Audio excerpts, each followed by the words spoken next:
Remember those expectations you had as a child of growing up and being an adult?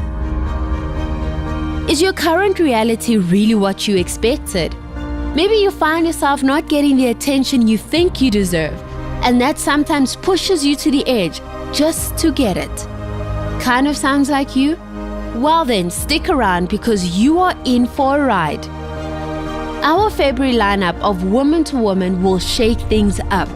We will be discussing mind-opening topics along the spectrum of mental health issues, including rage, attention-seeking triggers, and everything in between. We will show you that what you think is normal is actually not. Friday at 3 p.m.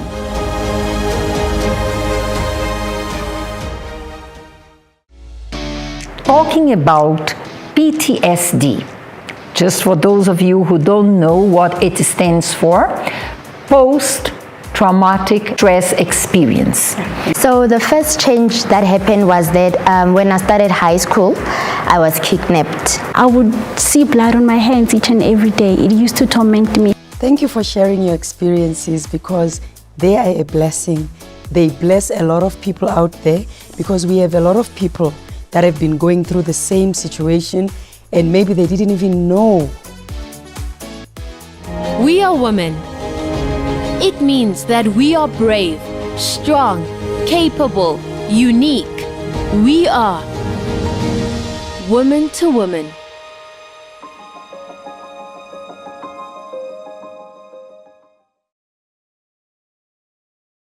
Good afternoon, South Africa, and today is Friday, the third one of the month of February.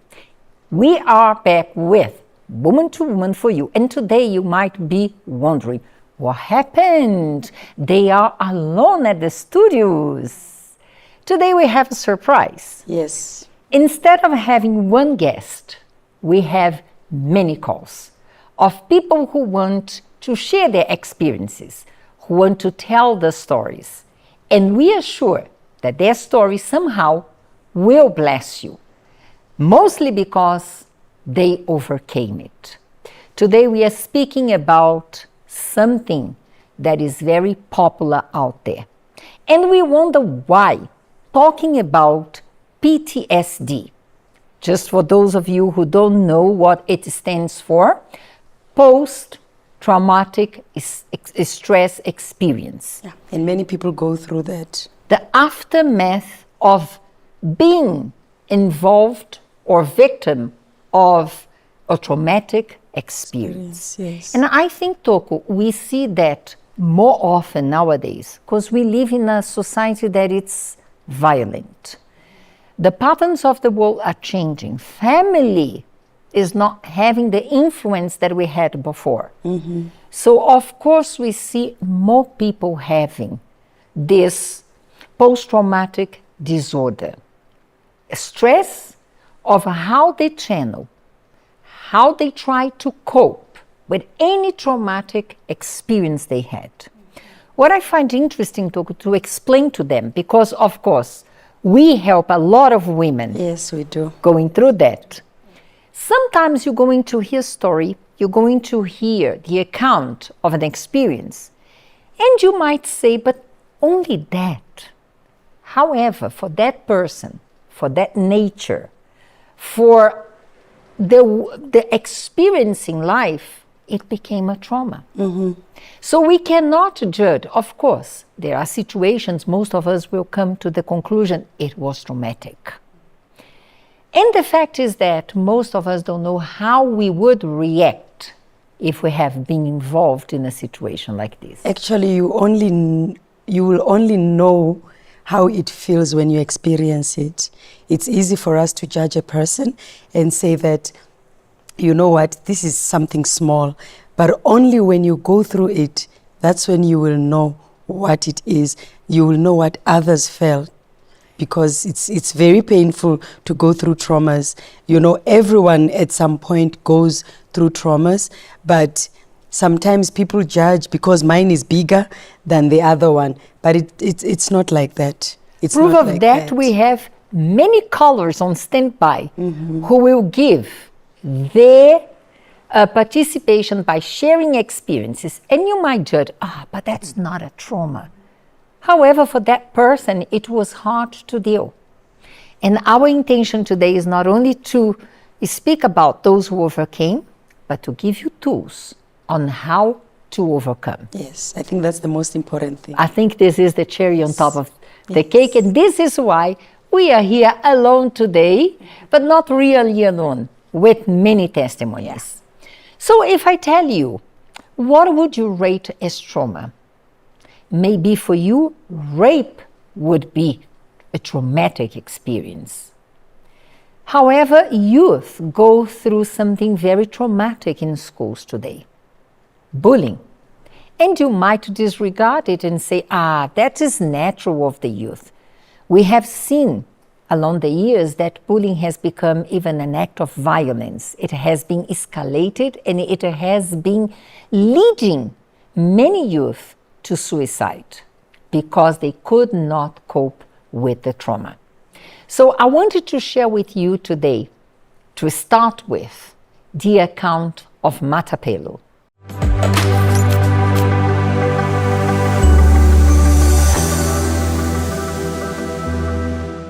My name is Matapelo Moye, and growing up, I was a very happy child. I was a child that participated in a lot of things, dramas, any activities that was available, I would be part of it. So I started swimming when I was young. I was always doing something when I was very young. So the first change that happened was that when I started high school, I was kidnapped. And when I was kidnapped, then all that changed how I used to see things. So I was in a taxi going home. It was late at night, and that time I had lied that I was going to sleep by my relative's place because I actually wanted to attend a funeral, and at home I was a child, I was not allowed to attend funerals. The taxi driver, he did ask me, obviously I was a child, can I drop off something for my child at my place because you and I are traveling the same direction, then I can drop you off. Then I said, okay, it's fine, because I did not think anything of it. And then that's when the taxi driver took another turn, and he started asking me questions like, do you know this direction? Do you know where we are? Do you know? Then I started getting worried. That's when I realized that no, hostels, the one that we were going to, no woman stays there, no child stays there. It was known for only men staying there. And then he came and told me that the wife and the child are bathing and he wants me to meet them. I must quickly come in. So quickly he took me inside the hostel. Immediately when we entered his bedroom, I realized that no, there is no child here, there is no woman. You can feel a woman when there's a woman in a house. So I knew that there's no woman staying there. And then that's when the action started taking place. He locked me in. He told me that if I'm going to scream, or the other guys that are living there, they might want to do the same thing to me. And he was forcing himself on me. And at that time, I was very, very, very scared. He was an old guy. I was 13 because I started my high school when I was 13. I was in grade 8 and I was 13. And immediately I came up with a story that I created for him to listen to me. At that time, I told him that I was HIV positive, and if he wants to continue, he can, but he must just know my situation. And because of that, he stopped. I remember I even had to kiss him so that he can drop me off where I wanted him to drop me off, because that's what he required. So when I got home, I told them what happened, but I did not tell them that I had lied to them, but I did tell them about it, and they were supportive towards me. That was the first time when I started looking at life differently. It was no longer go into the world, do whatever you can, because I realized that the world is evil. Then that was the beginning of my traumas, if I can put it like that, because now I was scared to find myself alone. I mean, I was raised by men. There was no woman at home. And I started thinking that maybe they might do something to me, something that had never crossed my mind before ever, because my uncles raised us in a good way. I went back to being a child again. I mean, going out with friends, having fun, doing everything that a teenager would do. And up until my second incident happened.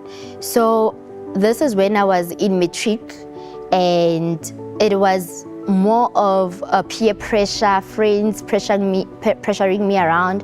I remember there was a friend of mine who told me there was a guy who was interested in me, and this guy was a soccer player then. So one Friday afternoon, my friend came to pick me up. Apparently this guy had his own house then because he was a soccer player. He had just completed matric in our school the previous year. We were relaxing, everything was going well up until my friends left me behind. Actually, this guy said, because it's that day when I agreed to be his girl. So because I agreed to be his girl, he said, okay, you stay, then you let your friends go. You will go a bit later.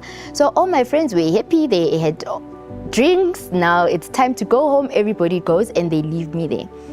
It was just me and his friends. By the time I was supposed to leave and I was telling him it's getting dark, it's getting late, I'm not used to that area where we were, I want to leave, he did not allow me to leave since I said yes to him. And he told me straight that day I was going to sleep with him, but I said no. So I told him no, that's not the way, I'm not going to do that.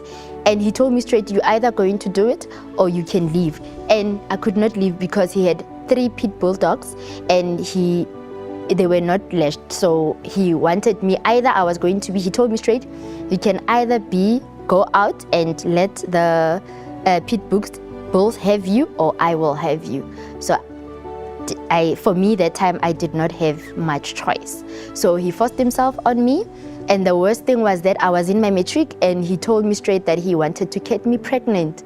So I was just asking myself, how did I get here? I remember when he was done, he was able to accompany me. He took me to the taxis, everything was fine. And I remember I was crying the whole way.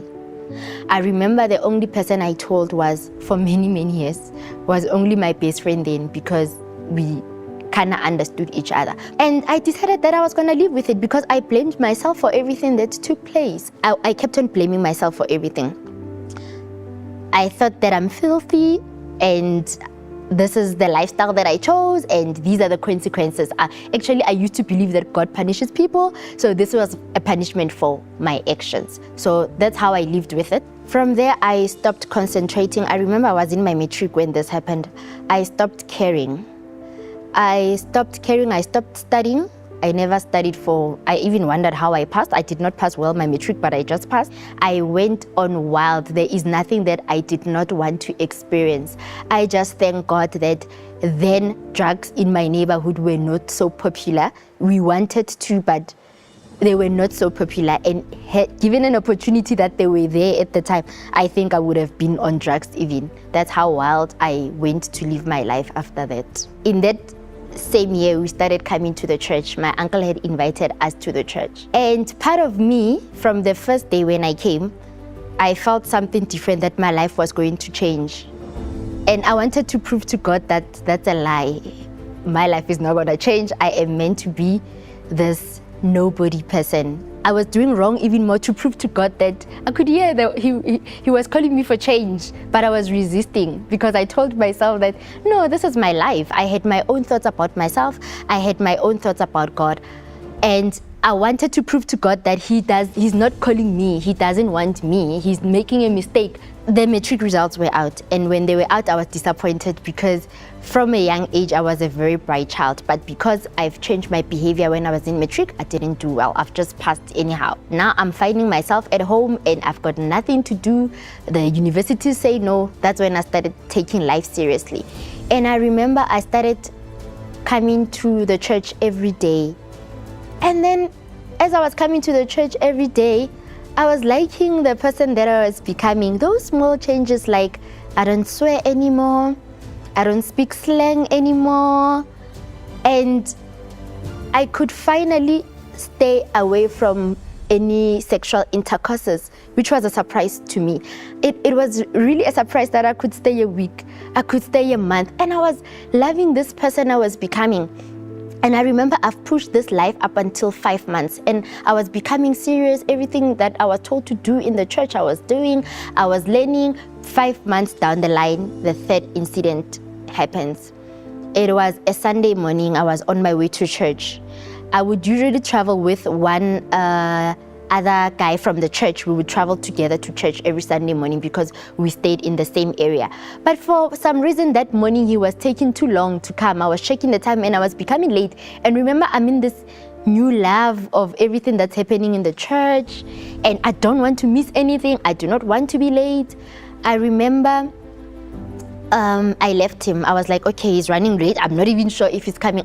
And then as I was walking to church, then I saw this other car passing. It was a nice car. It was just passing by. And when I went to the other street, then I heard someone coming running. But our church was very close to a railway station, and people always used to run because they were late for a train. I did not think anything of it. Nothing said to me, turn your head or do anything.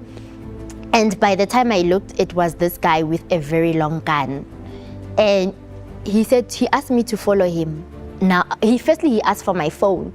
And I did not have any phone at that moment. I threw my bag down, I removed my Bible, I showed him that the only thing that's in my bag is a Bible. I have nothing else. And I begged him that, please, I don't have a phone, I don't have anything. And he said, because you do not have a phone, then you need to follow me.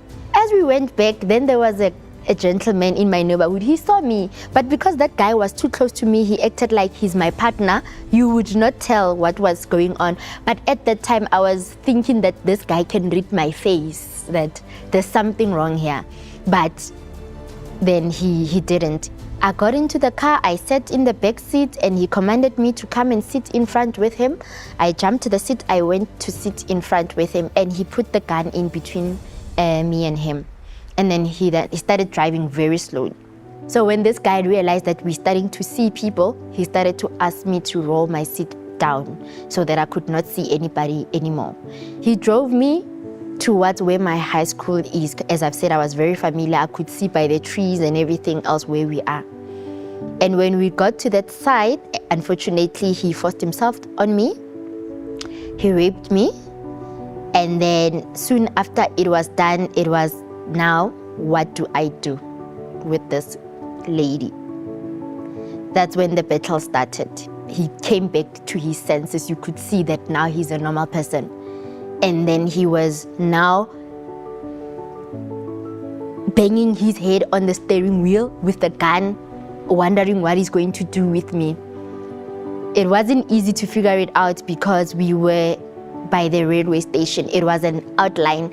I tell you, this guy, he forced himself on me in the middle of the road where there's houses. Because it's a Sunday morning, nobody was coming out. Then if you walk towards your left, it was a railway station.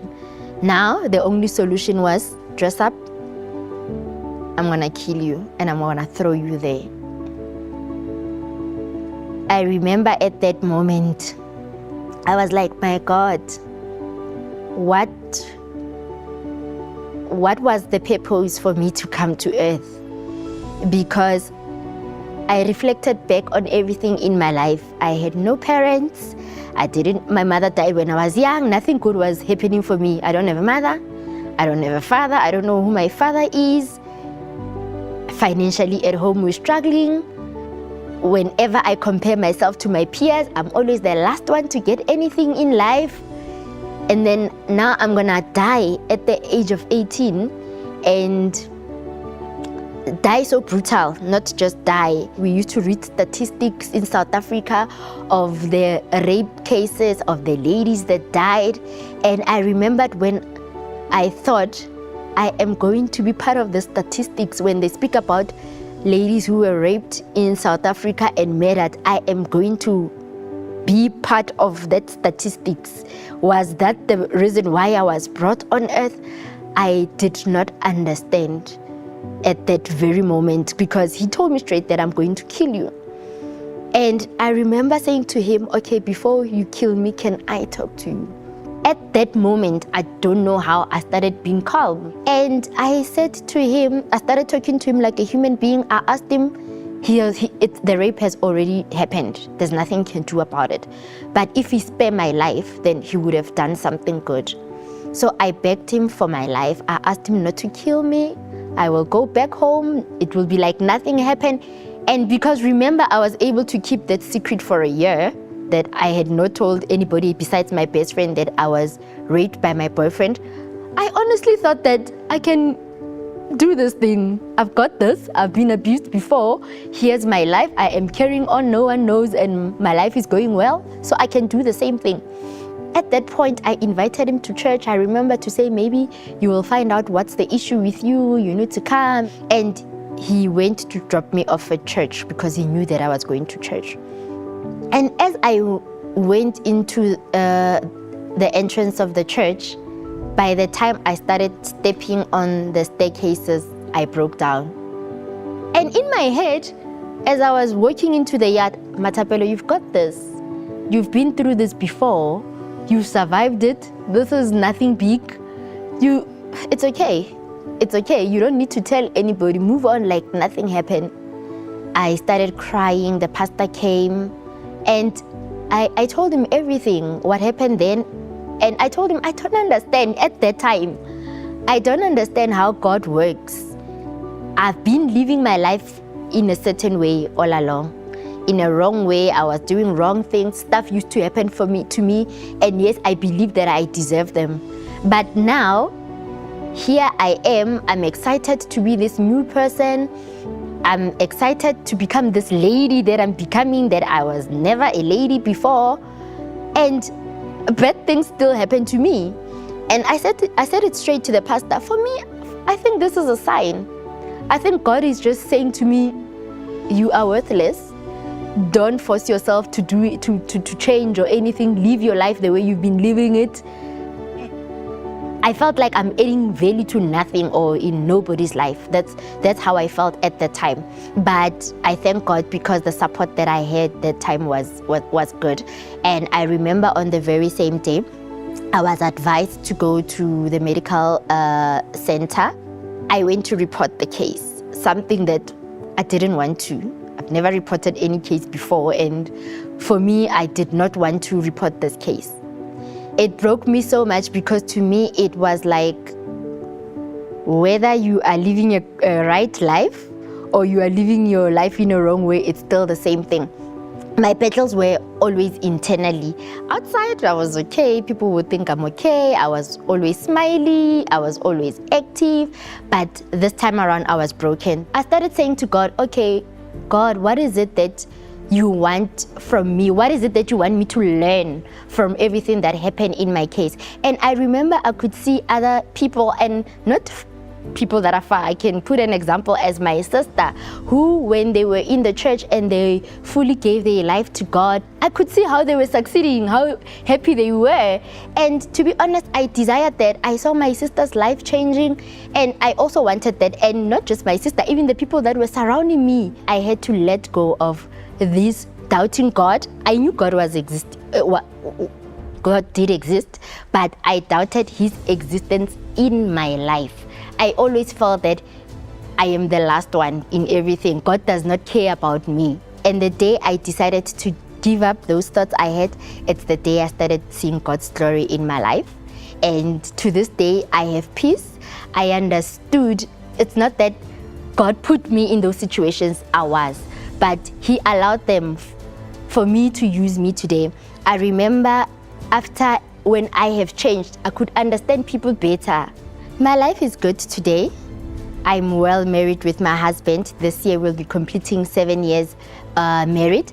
I did not allow any of those situations to come and interfere in my life. The main thing is the fact that our life is in God, and that's all we live for.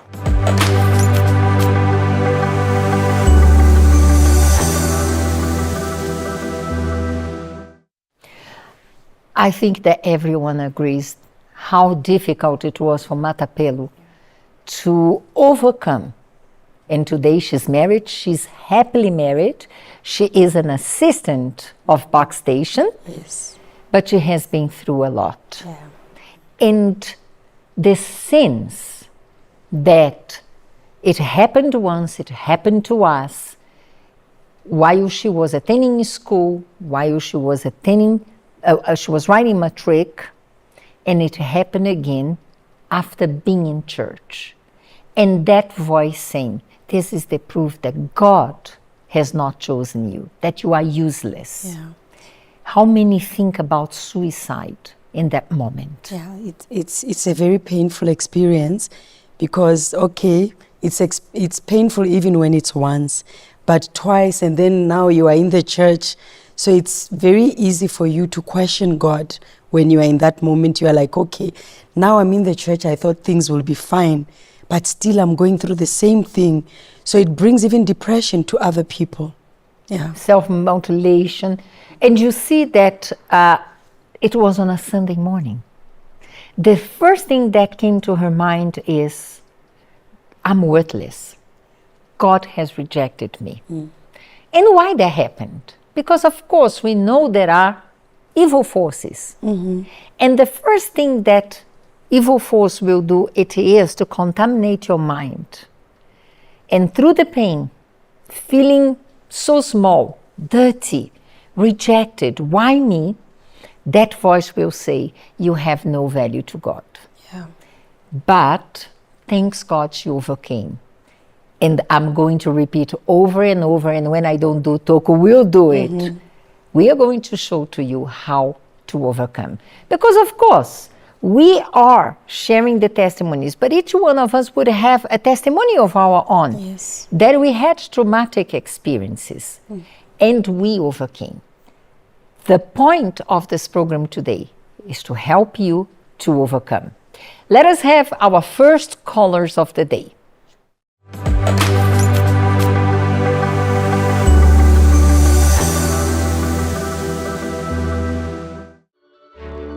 Good day, everyone. My name is Lebohang, and what happened to me that triggered a fear is that growing up, my mother used to tell me that ice cream trucks, like it's a car that steals kids. So she would always tell me that whenever I see an ice cream truck, I have to run away, otherwise they're going to kidnap me. So that ended up making me to always, like, when I see an ice cream truck, I just have that fear that what if they're going to steal me? So I would run. And now that I'm grown and I know the truth, that it was just a trick so that I don't end up, wanting ice cream or bothering her. So yeah, it's very funny now, but when I think of it, ish. So when I was about 5 years old, there was a day whereby I was walking with my sister. We were going to buy ice cream from an ice cream truck. So then when we got there, we didn't have enough money to buy the ice cream. So I had to run back home to get more money. So when I was on my way home, I didn't see the car which was coming, and I got a car accident which landed me into hospital. So by that time I couldn't walk. What I was on a wheelchair. So ever since that day, it triggered me. It triggered a fear inside of me of every time when I get inside a car and sitting next to the driver, when the driver is driving, I get this sense of fear. If the driver is driving too fast, I get fear inside of me. Hi, my name is Keletso Melo, and what happened to me was that in my first year of varsity, I was working with my roommate, and we came across these two people who were working together, and they were pretending as if they don't know each other. The other one was telling us a story about how he doesn't trust the person he's working with, so he wants our help to do some money transactions for him because he's not from South Africa. And we believed that, and so we had to go somewhere for them. And then he said that in order for him to trust us, we have to leave our things behind. We went to the place, we left our things, we went to the place, and when we came back, there was no one there. So our things were gone, everything, laptop, phones, keys, student cards, everything. So that led me to not really talk to strangers.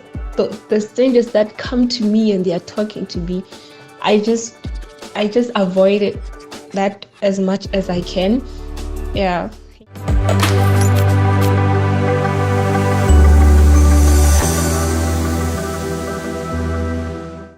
Thank you for sharing your experiences, because they are a blessing. they bless a lot of people out there, because we have a lot of people that have been going through the same situation and maybe they didn't even know what to do. But because of your experiences, we believe that these people will overcome the same way you overcame as well. Today we have a bonus. We have here in the comment section some of us on standby, because maybe while you are relating to the testimonies and you are relating to today's topic, you might need to talk, you might need to vent. So we have people here on standby right now while the show is running. And if you need, just say help. Just ask for help. They will contact you. And we aim that in our next show, who knows, soon, you will be giving your experience. Our next testimony, it changed a little bit the perception about trauma. And what I want you to understand is how people relate to trauma. So Matapelo, she heard that voice, you are useless. This next one, Lucia, she experienced the passing of her mother. But look how that trauma displayed in her behavior. Shall we watch?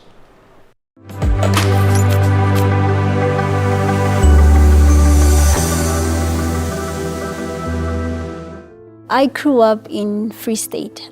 I'm originally from Free State. That's where my granny used to take care of us. So my mom used to work here in Joburg. So her mom was the one taking care of us. So our relationship, it was not that close, but we used to communicate through the phone. That's all, because she would come maybe once or twice a year. So it was not that close. So there was once a time she was going to work, then she got raped by someone. So from there she started to get sick, and then she was hospitalized more often. So then my granny told us that our mom is really sick. There was once a time that they took her for about a month. She was not coming back, and things were really bad in her life because there were some things that were happening in her body that were not normal. So from there, she would ask for me to be like, my child, please pray for me. I'm not feeling okay. I was a child. I would just say, God, please be with her, because I didn't understand how, like, the pain that she was going through. She was just telling me that, please pray for me. Then I would pray for her, and then that's it. So from there, then there was once a time then I heard from my granny that my mom said she's going to discharge herself from the hospital after the operation. She did the operation. It was not successful. Then she did the second one. Then it really made her body to be really, really bad. Then she thought that she was gonna die. Then she said, I'm discharging myself. So she went home to be taken care of by my granny. But things went really bad because I could see the pain. That was when I started to see that really my mom is sick. Like, I couldn't even tell that she's my mom. I just started to cry. I cried. And then she said to me, no, I'll be fine. Just pray for me. I'll be fine. The day when I saw her, I was really, really helpless. Like, I saw myself as like the worst daughter my mother has ever had in her life. Then the guilt started to be more and more in me, because then I didn't have it. I thought me inviting her to church, maybe I would see a difference in her. Maybe she would know the real God. She would start to be different. That was when I saw her, like, time is no longer there. I saw that she was that close to die. So I really felt helpless at that time, and I had no hope that she was gonna make it. So from there, I started to have that guilt of not being, like, serious when it comes to, like, praying for her, like, because I didn't understand, like, the real pain that she was going through. I thought, like, I didn't give her much attention that she needed from me. Then there was once a time we didn't sleep, like, the whole night. We didn't have a sleep because she was not eating, she was not doing anything. Then we decided to call an ambulance. Then they took her. Then that was when she died. So everything started to change in my life. I started to have this guiltness inside of me. Why? Because from the very same day that she died, I started to have bad dreams. I would see myself like somebody telling me that, you know what, you are the killer. You are the one who killed your mom because you did not invite her to church. She does not know anything about your God. Then I would see blood on my hands each and every day. It used to torment me each and every day. Then I kept quiet, but it took like a month having one dream each and every day. I started to have other thoughts of not eating because I would feel guilty. I was unable to eat. Then my body started to become weak as well. Then I saw myself, I was depressed. Even though I was going to church, I didn't say a word to anyone. Everyone, when they look at me, they will be like, she's happy, she's good, but nobody knew what was happening inside of me. So from there, then that was when I wanted to commit suicide. I remember my mom, when she came home, she came with like a lot of pills. So I had an idea to be like, let me just take these pills and just overdose and kill myself. I took them, I was alone, nobody was there, but I was afraid. I was really afraid to die. Then there was another time when I was coming back from church. It was Sunday.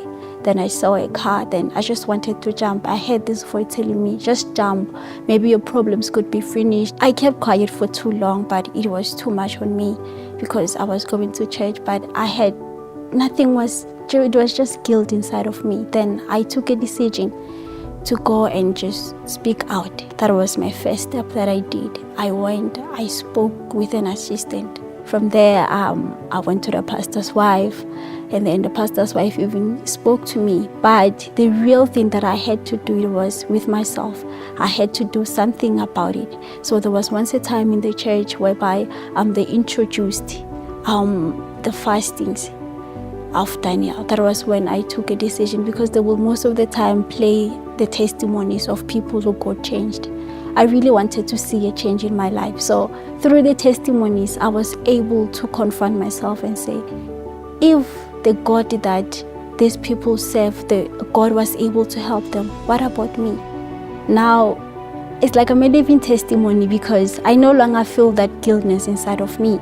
I no longer have depression. I no longer have that guilty conscience to be like, you killed your mom. Now I know that if it comes, now I have full responsibility, and I have full responsibility of taking care of my mind. So I am in charge of my mind, and I can rebuke everything that comes in my mind. So here, I started being strong in my mind so that I cannot allow any evil thing to come in my mind. If it comes, now I have full responsibility, and I have full responsibility of taking care of my mind. So I am in charge of my mind, and I can rebuke everything that comes in my mind. So here, I started being strong in my mind so that I cannot allow any evil thing to come in my mind.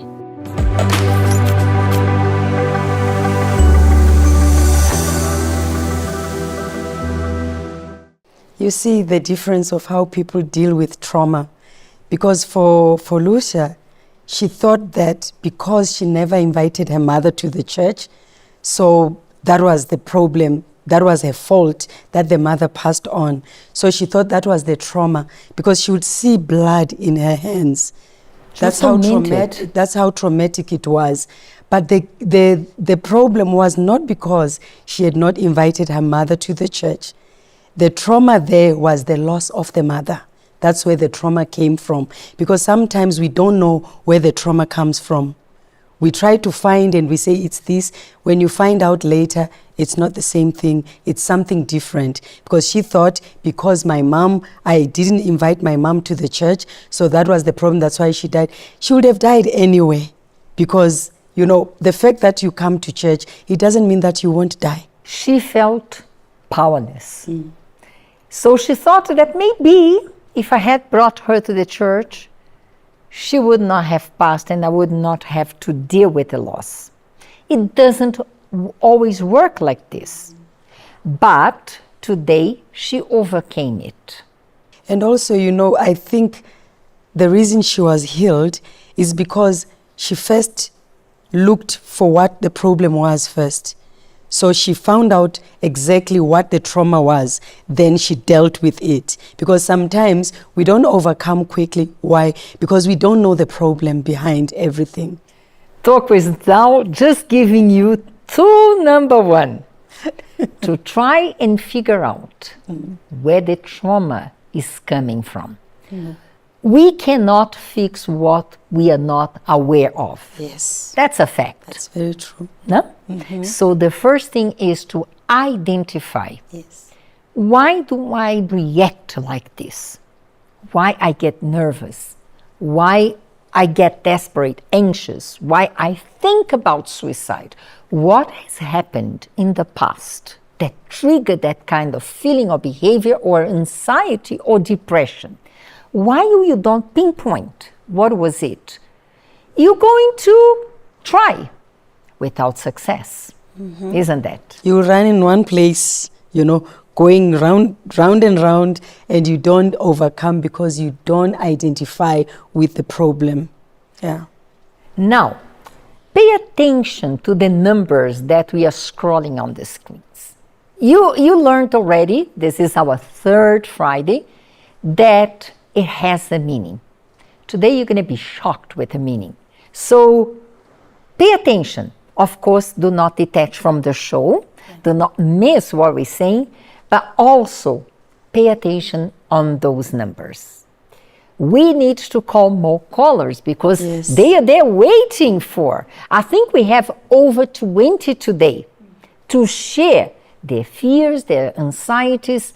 So let us hear a little bit more of what they have to say.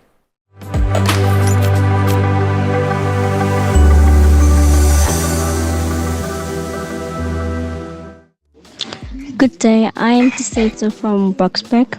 When I was in primary, my friends used to chase me around with the millipede. In Setswana, it's called a spokolodi. They used to scare me around with it. And since then, I became afraid of it. And one day, I even had nightmares about them. Hi everyone, I'm Tamia from Kagiso region. I was once involved in a car accident which triggered the fear of traveling and also made me to be overly cautious whenever I'm inside a motor vehicle. Hi, my name is Zandi. So what made me be afraid was that I remember repeating grade 10 and my dad got sick and my stepmother told me that I almost killed my dad. So that made me be afraid, Lucy, when I repeat another grade. What if my dad is gonna die because of me, because I'm repeating? Because it wasn't my first time repeating, because I repeated grade 7 before. So now when she said it when I was doing grade 10 again, it stayed for a very long time, and yeah, it was very hectic. What if my dad is gonna die because of me, because I'm repeating? Because it wasn't my first time repeating, because I repeated grade 7 before. So now when she said it when I was doing grade 10 again, it stayed for a very long time, and yeah, it was very hectic.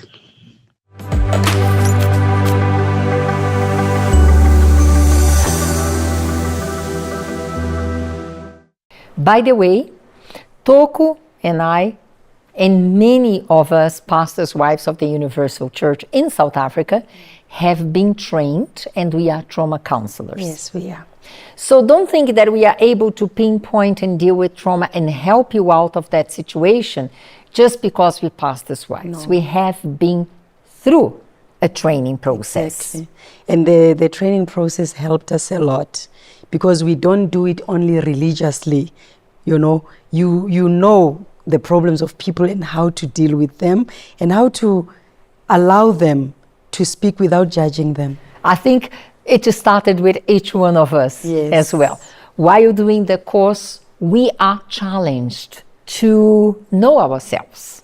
We are pastors' wives, and we had to deal with certain small issues in our life. We had to uproot the roots inside of us so that we can be able to help you as well. And it's not an easy process, isn't that? No, because sometimes we are afraid of the unknown, that fear of the unknown. If I dig and dig from the roots, what am I going to find out? Am I going to be happy with what I will find?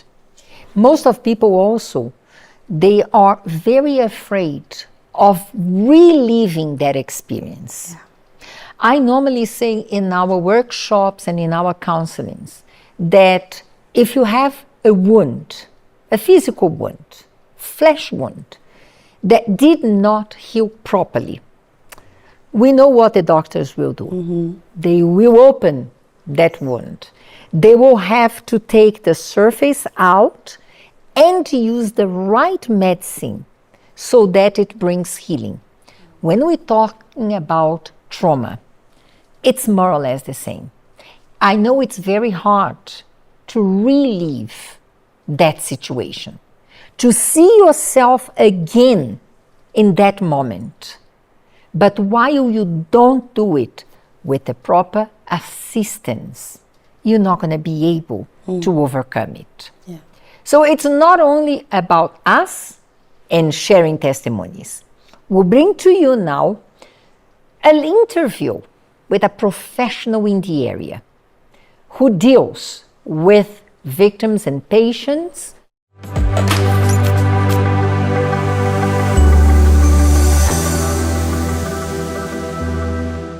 I think everything ties together when you look at, how trauma that happens in your past, if it's not addressed, you tend to have triggers throughout your whole life. Things that happen trigger, especially if it's not dealt with. Maybe you forgot or you put it somewhere in the subconscious and you were going on with life, but you happen to see someone beating up their wife. That child, as an adult, that child that saw that pain or suffered that pain comes out even in your adult life. And whatever that they do that time, some might go to the point of just wanting to die because they have not really dealt with this pain. So there are many things that manifest for children, and that is why you find that some of them, that childhood trauma is what is causing their depression today. Medication, they could have been on medication, but they stopped. It's a cycle. They need to go back on medication. They need to go back through counseling. They need to sort of realign themselves to make sure that they heal the child, even as an adult. So it's important that we help children heal so that we have healthy adults. And depression, honestly, happens to everyone. So you cannot even say it affects women, it doesn't affect men.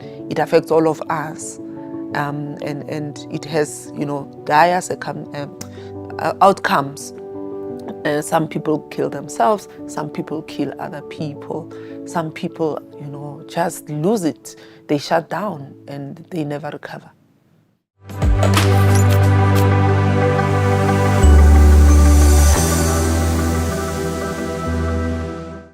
I hope it has helped them.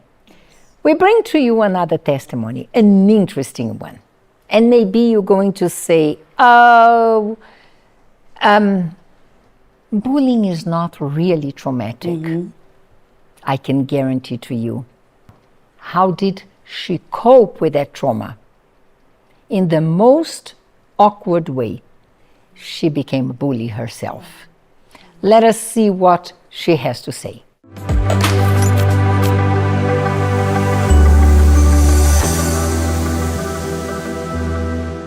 It started when I started attending in a boarding school. That's all when it started. The way some people made me feel little, who always made me feel so like I'm nothing at school because I was in a boarding school. So the way some kids made me feel that way. So I wanted to make others feel the way I felt. At home, when I started becoming rude to my parents, disrespecting them. I thought they didn't like me because I always fought with them and they were nice to my sister and treated her differently from me. So that's why I thought that nobody liked me and I felt so lonely. For example, at school, I would bully others in order to make them feel the way I feel. At first, I was a good kid when I was at school, but then I started joining in with the wrong crowd. We started banking classes, stealing from others, bullying other kids, bullying those who are younger than us. And another thing, we started disrespecting teachers. I also used to drink. We used to smuggle alcohol because it was not allowed at school, but we did. I knew what I was doing was wrong, but then I did it because I felt like nobody cares. So I continued being that rude person, that person who did something wrong, knowing that it's wrong. This behavior of mine affected my mother very badly. Most of the time when I argue with her, she would have heart pains. So at the clinic, they told her that her blood pressure was very high and she had a lot of stress. So most of the time it was me who caused the stress, and that made me feel so depressed. The worst moment is when my mom felt very sick, very, very sick because of these pains. She couldn't eat, she couldn't talk. I felt so responsible for it. I even wished I could die. I overdosed on tablets, but they didn't affect me. I just slept because I felt like if I was not around, they would be happy without me. The turning point was when I was almost expelled at school. I got a fright because I felt like all the time I'm the only person in my family who disappointed my family. So that's why I decided to change. I started committing myself to the church, and my insecurity, I started changing, seeing myself in a different way. So right now in my family, I no longer fight with anyone. We live peacefully, and I have a very best relationship with my mom that I never had before. It's different now. She doesn't have those chest pains. She's healed. I no longer feel insecure by myself. I feel like the later before and the later now are two different people. I no longer fight with anyone. We live peacefully, and I have a very best relationship with my mom that I never had before. It's different now. She doesn't have those chest pains. She's healed. I no longer feel insecure by myself. I feel like the later before and the later now are two different people.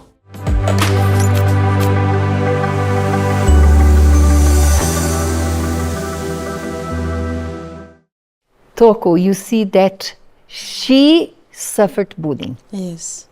Many people, particularly youth, but I've seen bullying in families, I've seen it in the workplace. We call it harassment, and it's a sort of bullying. And people tend to coil. People tend to fall into depression. Many students stop going to school. Many students, they even think about suicide. They cut themselves to deal with that pain. Their way of dealing with that pain was to inflict on others what she suffered. Yeah, and bullying, many people can think, no, it's not a trauma. That's not a traumatic experience. It actually is, because there are people who grow up, in a family that has a lot of values. They are told that be a good boy or be a good girl. Do not fight anyone. I can say this because I have a family member who actually was bullied by his wife. Oh gosh. It's terrible. It's deeper than I'm saying here. But just to give them an example, he lived like that for some years, and he would tell himself that I was taught by mom that I shouldn't lift up a finger to any woman. I shouldn't beat any woman. So he would leave the wife to do whatever she wanted, until one day he packed his bags. They have 3 kids. He packed his bags and he left. He never turned back until today because of bullying. The wife would bully him, and she thought, no, he can't beat me. He wouldn't beat her, not because he was not capable of doing that. It's because of what he was taught. And you find some youth members, they are taught like that. don't fight, be a good boy, be a good girl, have values. And they allow people to bully them, not because they are not capable of retaliating or beating back, but because they want to hold on to those values. And when they cannot cope with that situation, they just walk away. Like this person did, like this man did. For her, she did the opposite. What did she do? She just said, okay, I'm being bullied, I'll be a bully myself. Who knows if she didn't hear from the mother or other people, toughen up? Yes, toughen up, yes. Some boys and girls, they are told, toughen up. So for sure, maybe because of that, she started bullying others. And people react in different ways, as we said. So now look at the roots of the bullying she suffered, and now the conscience having to deal with the bullying she is imposing on others. So before we go into the tools, that is the point we want to for this show, because what is the point of discussing the matter and going around it and clapping hands for those who overcame, but not giving you the tool? So before we go to the tool, I cannot keep them waiting for much longer. So let us have our last participants of today sharing the stories.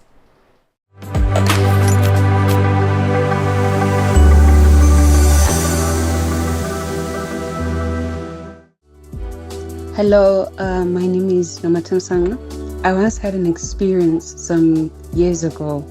I was in a taxi and it was raining. It was raining heavily and our taxi wasn't even speeding. I don't even know what happened that day, but suddenly, just when we were about to, we had crossed a bridge just a bit and our taxi started moving backwards on its own.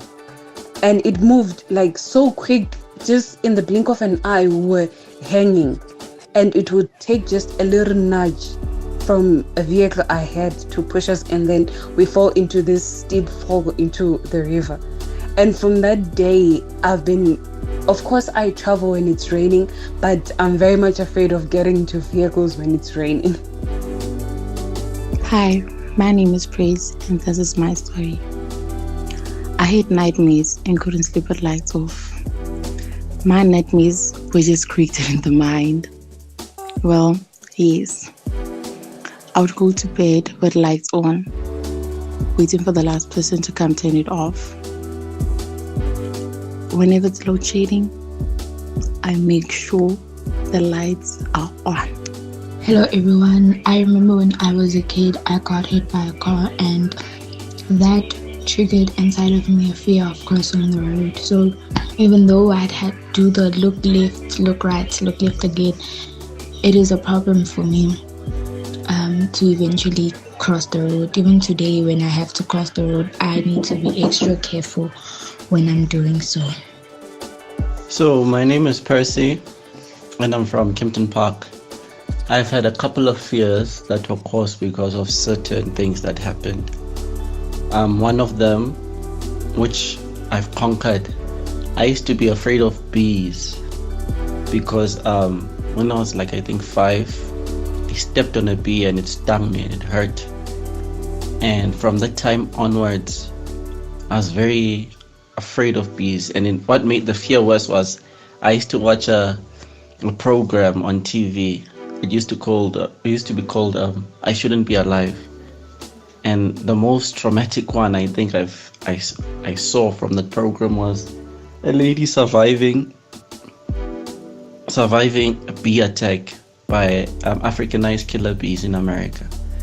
And from then onwards, my fear just grew tremendously. I've only come to overcome it, I think, probably when I was 18.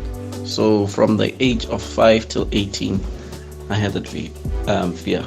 Hi guys, my name is Bakamsisi Bogaledi, and a triggering or traumatic experience for me will have to be 5 years ago. While I was making myself tea, I happened to have spilled hot water on my legs, which resulted in me having marks on my legs, meaning I felt insecure about my legs or embarrassed on my legs. I could not walk out in public because I was afraid of what people may say about my legs.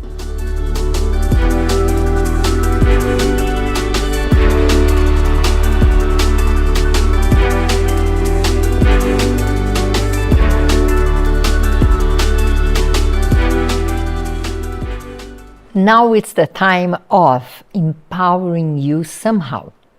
The first thing we want to mention is don't be attached to a deadline, a time frame. Each one of us react in different ways to the traumas, to the bad experiences that we faced in the past. Mm-hmm. Some of them will not mark you, others will.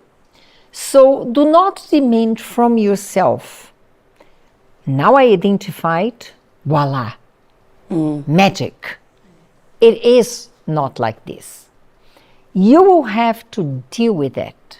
And many people, they deceive themselves thinking that because they identified, they dealt. Mm-hmm. And to deal with it, it's a bit different. When you really deal with that situation, the first thing that comes to your mind is, I have to acknowledge it happened. Pretending it didn't happen is not going to help you, because it will come back eventually. Mm-hmm. You will pass by the same street. Yes. You will see the same person. You will smell the same scent. You will see the same landscape scenario, and everything will come back to you. Mm-hmm. What you can do is to understand that what happened now will not happen again, because now you are in control. So, bullying, for instance, maybe you have suffered bullying and you didn't know how to deal with that. Today you are in control. You are empowered to look for the principal in school to move to move out of that situation, to report at the police station. You are able to deal, as the point of view as an adult, with that bullying.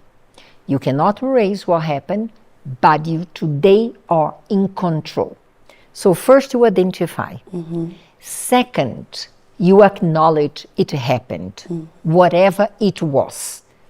Let me talk about Matapelo. She cannot say today, no, it didn't happen. You saw, she said, it happened 3 times. Yes. So she had to deal with the fact she could not change the past. But living in the past would not help her today to be complete, to forgive, and to be a wife, and to have a blessed marriage, because she would still be dwelling in the past. Mm-hmm. So you identify, then you confront it, you say it happened. And the third step that is so important, it is the understanding that you are still the very same beautiful person with those wonderful dreams, with plans for the future that you had in the past. Many women say, he took a piece of me. Yes. And how do we respond to them? You know that it's very painful when you are going through that moment or that difficult situation, the traumatic experience. But as you mentioned, identifying, acknowledgement are very important. But there are people also, though they have identified and acknowledged, they have not yet overcome that. So now, what you have to do is like, what do I have to do now for me to overcome? You look for help, because now you want to move forward and this thing is taking you back. So you have to tell yourself that, yes, it happened, but it's not going to hold me. I am going to move forward now and I'm going to look ahead. It's not easy to forget about things that happened to you. It's not easy at all, unless you hit yourself and you lose your memory. That's and we wish forget. You don't. Yeah, we wish you don't. But even if you can remember them, but they don't hurt you anymore. So you have to allow yourself to heal, that process of healing. And you will see that after the healing, you will be a testimony to many people. And there is no blame game. If you keep on beating yourself for what happened, without having the courage to say, I didn't ask for that. Even though if it's the case of a rape from your boyfriend, you didn't give him permission to rape you. So don't blame yourself. And don't see yourself as someone who owes to the society because of what happened. That was my problem. Dealing with everything I have dealt, and I'm not going to talk about my testimony because you all know by now, but one of the things is I am owing to the society. So I became so insecure, people's pleaser, and I would never believe that I deserve anything in life until I had the understanding that persona that I created for myself, worthless, insecure, owing to the society, was not me. I was still that brilliant girl, that bright girl who grew up happy, who grew up having plans, wanting to do something, up to the day that that girl compared herself with her friends. And I remember I was 5 years old. They have a father, and I don't have. Why my grandfather keeps on telling me that you cannot do what your mother did? Up until then, I had dreams. And after I started experiencing those traumatic events that went up to the rape, and then domestic violence in my relationship, I created for myself a persona until I understood that I was precious in God's eyes. And I started seeing myself not with that persona, but how God sees us. Now you have to rescue that beautiful mind, that beautiful soul that you had before what happened. You're probably looking out there and saying, this is not easy. No, it's not. But that's the process. And this is why we are making ourselves available.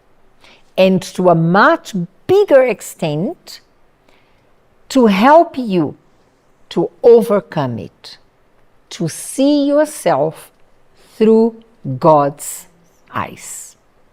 So, talking about God, I need to tell you who God is and what He has prepared for you today. What is His point in this? Let's find out God's point in this. I'm going to read to you Psalms 34:18. The first thing that comes to mind when something happens is, God is not there. God rejected me. Where was God when I went through that situation? So I want, before reading what He has for you, I want you to think with me. How can I blame God for people's actions? For the evil that sometimes people imposed on others. God is love. God does not approve of what is evil. So how can I now blame God? And you have been believing in a lie that He's not there for you. When the healing is only complete when you are able to see yourself through God's eyes. How? If you doubt Him, if you resent Him. So it is written in Psalms, the Lord is close to the brokenhearted and saves those who are crushed in spirit. Anyone who has been through a trauma is crushed in his soul, is crushed in his heart, in his spirit. And his heart is broken. He feels destroyed. She feels lost. And commonly, you don't even have the courage to ask for help from God. But He is closer to you. He is closer than the clothes you have on your skin. And He wants to help you. While you try by your own means, maybe just forgetting or pretending that you forgot, or not asking for help, or not turning to God, you will not be able to heal. God is the only one who can restore the purpose of living, who can make you to believe in yourself, who can rescue that beautiful young girl, bright guy that somehow got dented because of a traumatic experience. But God, He wants to patch your heart and make you much stronger, just like you saw in those who have given their account. Toku, what is the conclusion of all that we spoke today? Let's find out, what does it all mean? What it all means is that you see the verse that Miss Marcia read, it's beautiful. The Lord is close to the brokenhearted and saves those who are crushed in spirit, meaning that God knows that there are people who are crushed, there are people who are brokenhearted. What He's waiting for, He's just waiting for you to give Him a chance so that He can take the traumatic experiences that you've been through and turn them into testimonies so that you can be able to help others. It can only happen when you give Him a chance. And that chance, it is there. It just depends on you to go to God and tell Him that I want this chance and I want to be a living testimony. Who knows, today is the day that God is inviting you again for this chance. You have been watching those numbers on our screen. Now is the time to understand what it means.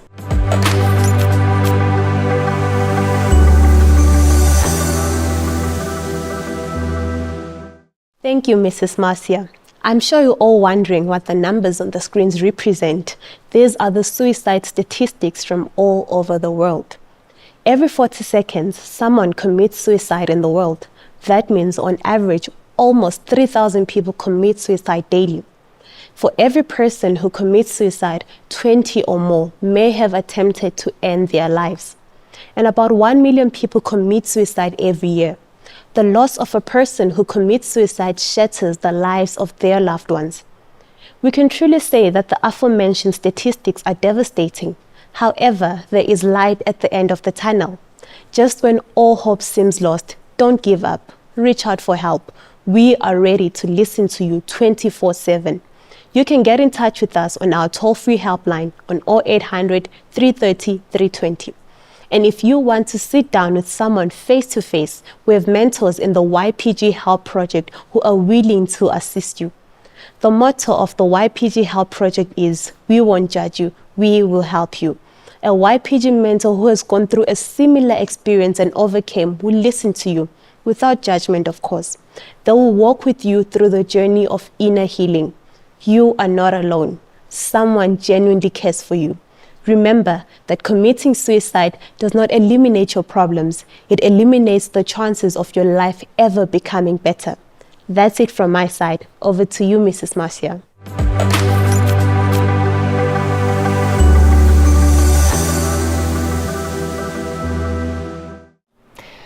I told you that the meaning of those numbers would be shocking. So, just a sense, from the beginning of the show up to now, 85 people committed suicide. This is why we are hosting this event in Soweto called Help, because we don't want you to be next in our stats. There is a way out. All those who contributed with the show today, they are proof, living proof, that there is a way out. Toku is a living proof. I am a living proof. And we want you to be as well a living proof that our God can heal, can patch, and can give you a purpose again.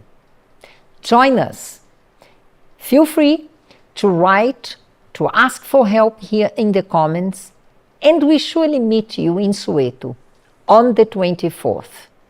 And throughout the country, we're talking about Soweto, but of course the event will be hosted in all the provinces in South Africa. And we are sure that many will be reached out and will receive a new chance in life. Today, we bring the two girls, Tali and Sedi, who are the wives ahead of the work of YPG, helping their husbands to pray for you. Not only for the youth, for all the women and men alike in South Africa. So let us pray. My Father, in the name of your Son, Jesus Christ, Lord, we surrender all those people who have been through traumatic experiences. Some their lives have been completely paralyzed because they cannot move forward. They don't understand and they feel completely alone. I ask that right now through the show that you have lit a light in their life, my God. Let them see the direction. Let them know that there is hope for them. And as the sign that there is hope, that you may bring to them peace right now. Let this be a sign that you listened to their prayer, that you saw their tears, that you are willing to change and ready to change their lives. And also those who already faced a traumatic experience, those who lived in the past a very bad situation. My Father, heal them right now and let them have strength to be with us, telling their story in the next program, in the next year, when they are going to be here, my Father. We pray for all those who are listening to this program, who are watching this program. Let there be a transformation in their lives from now on, in the name of Jesus. Amen. Amen. So, girls, what is your expectation for the 24th? Wow. You can start. Okay. So, Ms. Marcia, my expectation is definitely for it to be a second chance for a lot of people. Because one of the best parts rather, is that we're going to have so many schools involved. So people who never had an opportunity to showcase their talent will be able to do so on the day. The fact that there are prizes and they will understand that God gave them this gift and then for them to use. So I think that opportunity and also second chances, because a lot of people are stuck. They feel like there's no hope. But through the message and through the whole event, they will understand there's a lot still ahead of them. What about you? Tali, now I want you to invite our audience for our next week's show. It's going to be the very last one before the event on the 24th. I think now our audience already understood that during this month, we are exploring mental health issues so that we can channel them to this event. Not because it's one more event, but because we know it will be the answer to many. So Tali, please invite them for our special show next week. Next program will be the preparation for the event. We are going to be together one day before the So Expect event, Mega Help, and you can't miss this program. It's going to be full of surprises, full of experiences, full of revelations, and you can't miss this program. Next week, Friday at 3 p.m., we are all together. We are making this commitment to be back here. We are all together for this amazing program.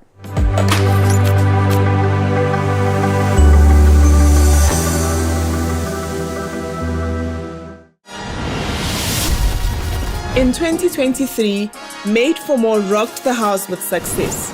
But in 2024, get ready for something even bigger and better.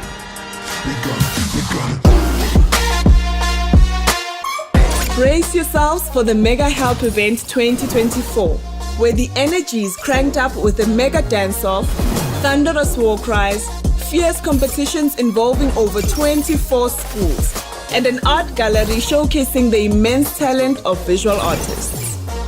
Dive into a world of possibilities with career guidance from seasoned experts and college professionals. Need a buddy to chat about life's highs and lows? Our volunteers are ready to support and guide you in the Vent Corner. Now mark your calendars for the 24th of February at 10 a.m. and join us at 24456 Imnik Drive, Zone 6, Deep Kloof in Soweto. Not in Josie? No sweat.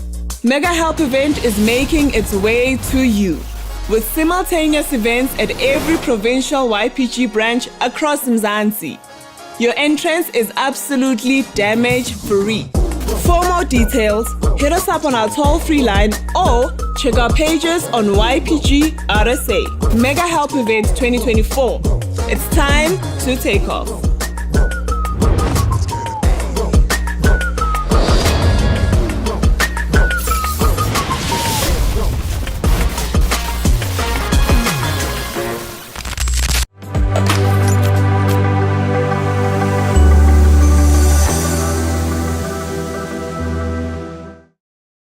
Toko, I think that's all for today, isn't it? We have given them much, isn't it? Exactly. So may God bless you all. Remember, you can count on us. Write help in our comments or get in touch with the YPG. Join us on the 24th. But before, we will be back Friday, 3 p.m. with our special show for the month of February, Adulting. To find out more, you have to tune 3 p.m. with us. God bless you all. Bye-bye.